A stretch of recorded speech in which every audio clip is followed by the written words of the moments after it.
Ever since I started this channel, I've been wanting to do a bulk ferment. I've just never gotten around to it.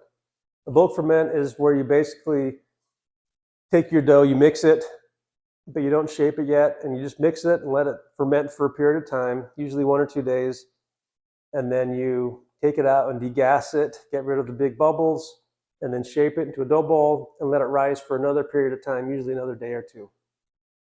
For this experiment, I took a page out of Tony Geminani's book, and I mixed the ingredients together, let them rest at room temperature for about an hour, and then I put it in the fridge for about 24 hours, took it out, degassed it, shaped a dough ball, put it back in the fridge for another day. And then the controlled dough ball, what I did is I made it at the same time, but I just did a 2-day cold ferment. So I took it, I mixed the ingredients, I let it rest at room temp for 1 hour, and then I shaped a ball, put it in the fridge for 2 days. So those are my 2 balls.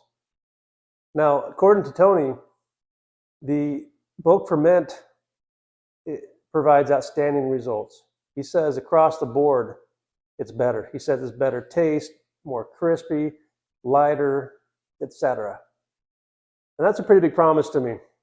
You know, I've never done a bulk ferment for pizza dough, but I have done it for breads and dinner rolls.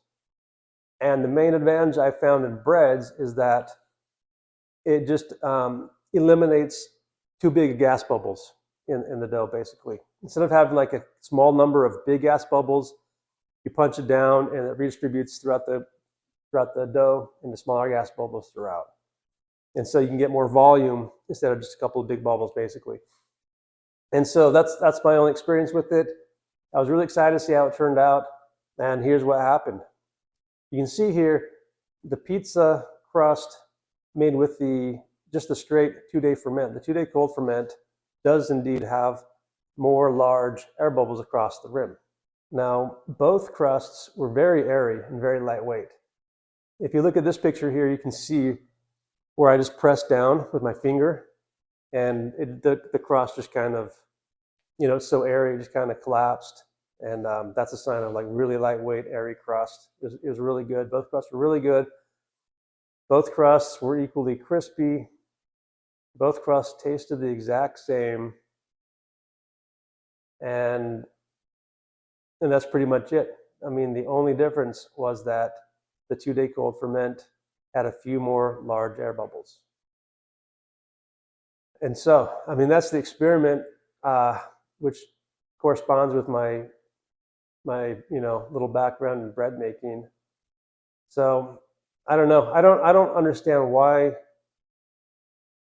degassing the dough would make the crust taste any different at all, because the flavor comes from just the fermentation process. And if they're both fermenting at the same rate for the same amount of time, why would they taste any different? What if you degassed it twice, 3 times? I don't know. I just don't know why that would affect the taste at all. And according to my experiment, it did not at all either. So moving forward, did I think that degassing the dough was worth it? Just have a few less big bubbles? I don't know. Not really. I'm always looking to eliminate steps if I can, I don't want to waste any more time than I have to if I'm not sacrificing quality. And so I don't know if I'm going to make a huge effort to degas or do a bulk ferment. I don't mind these larger air bubbles. That's just me. I mean, so much about pizza is just a personal preference thing, right? So they don't bother me that much. Both crusts tasted really good. Both crusts had great texture. So personally, I'm probably not going to spend a whole lot of time doing bulk ferments. But if you like it, then go ahead. That's cool.